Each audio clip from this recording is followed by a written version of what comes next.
ഒരു എമർജൻസി എന്ന് പറയുന്നത് ഒരു ഹോസ്പിറ്റലിലല്ല അല്ലേ? എമർജൻസി എവിടെയെങ്കിലും നടക്കാം. ജസ്റ്റ് ഒന്ന് ഫ്രണ്ടിലേക്ക് സ്ലാപ്പ് ചെയ്ത് കൊടുക്കാം. 1 2 3 4 5. ഇപ്പൊ സത്യം പറയാ, ഇന്ന് രാവിലത്തെ ഈ CPR ഇതൊക്കെ പറഞ്ഞാല് ചെയ്യണമെന്ന് നമുക്കുണ്ട്, പക്ഷെ അത് എന്താ എങ്ങനെ ഒന്നും അറിയില്ല. ഇപ്പോൾ ആകെ പറയുന്ന വർക്ക്ഷോപ്പ് ആദ്യം വരുമ്പോൾ നല്ല പേടിയായിരുന്നു. ഒട്ടും പരിചയമില്ലാത്തതാണ് ഈ മെഡിക്കൽ ഫീൽഡ്. അപ്പോൾ ദൈവമേ, ഇത് ഞാൻ എങ്ങനെ പഠിക്കുമോ, പഠിച്ചാൽ ഞാൻ എങ്ങനെ ജോലിക്ക് പോകും, അതിനൊക്കെ ഒരുപാട് ടെൻഷൻ ഉണ്ടായിരുന്നു. പക്ഷെ ഇന്ന് രാവിലെ കേട്ട ക്ലാസ്സോടുകൂടി ഇല്ല, ഓക്കെ, എനിക്ക് പറ്റും എന്നുള്ളൊരു കോൺഫിഡൻസ് തന്നു. മുമ്പേ പറഞ്ഞ പോലെ കുറേ തെറ്റിദ്ധാരണയുണ്ടായിരുന്നു ഈ കോഴ്സിനെ പറ്റിയിട്ട്. ഇപ്പോൾ കുറേയൊക്കെ നല്ല കാര്യങ്ങൾ മനസ്സിലായി.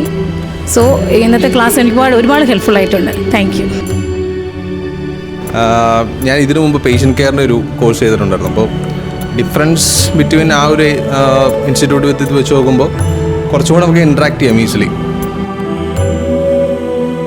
എങ്ങനെ സപ്പോർട്ടീവ് ആയിരിക്കണം, ആർക്ക് സപ്പോർട്ട് കൊടുക്കണം എന്നൊക്കെ നമുക്ക് ഈ ഒരു വർക്ക്ഷോപ്പ് കൊണ്ട് നമുക്ക് ഇവർ പ്രൊവൈഡ് ചെയ്തിട്ടുള്ള ക്ലാസ്സുകളിലൂടെ ഒക്കെ നമുക്ക് മനസ്സിലായിട്ടുണ്ട്. അതുകൊണ്ട് നിങ്ങളെല്ലാവരും പോലെ ഞാനും ആദ്യം ക്യൂരിയസ് ആയിരുന്നു, ഇപ്പം കംപ്ലീറ്റ് ഹാപ്പിയാണ്. നല്ലൊരു വർക്ക്ഷോപ്പായിരുന്നു. ഇന്നത്തെ ക്ലാസ് ആണെങ്കിലും അറിഞ്ഞൂടാത്ത ഒരുപാട് കാര്യങ്ങൾ മനസ്സിലാക്കാൻ പറ്റി. രാവിലത്തെ ക്ലാസ് ആയാലും നല്ല ഇൻട്രസ്റ്റിംഗ് ആയിരുന്നു. പിന്നെ നമുക്ക് ഒരുപാട് തെറ്റിദ്ധാരണകളുണ്ടായിരുന്നു. നമ്മൾ എമർജൻസി കേസുകൾ വന്നാൽ എങ്ങനെ ചെയ്യണം എന്നൊക്കെ, അതൊക്കെ രാവിലത്തെ ക്ലാസ്സിൽ നല്ല ക്ലാസ്സായിരുന്നു. നമുക്ക് കുറേ കാര്യം അറിയാൻ പറ്റി. എന്താ ഹോസ്പിറ്റൽ അഡ്മിനിസ്ട്രേഷൻ, അതിൻ്റെ റോൾ എന്താ, ഇതൊക്കെ അറിയാൻ പറ്റി. ഇപ്പോൾ ഇവിടെ വന്ന ശേഷം ക്ലാസ്സൊക്കെ കേട്ട ശേഷം കുറച്ച് കോൺഫിഡൻസ് വന്ന് പഠിക്കണമെന്ന്.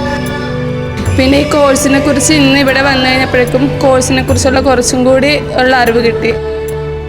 എൻട്രിയിൽ ഇത് പഠിക്കുമ്പോൾ കുറച്ചുകൂടി ഈസി ആയിട്ടാണ് തോന്നുന്നത്. എനിക്ക് വളരെ അധികം ഇഷ്ടമായിട്ടുണ്ട് എൻട്രി. സോ എല്ലാവർക്കും ഞാൻ സജസ്റ്റ് ചെയ്യും.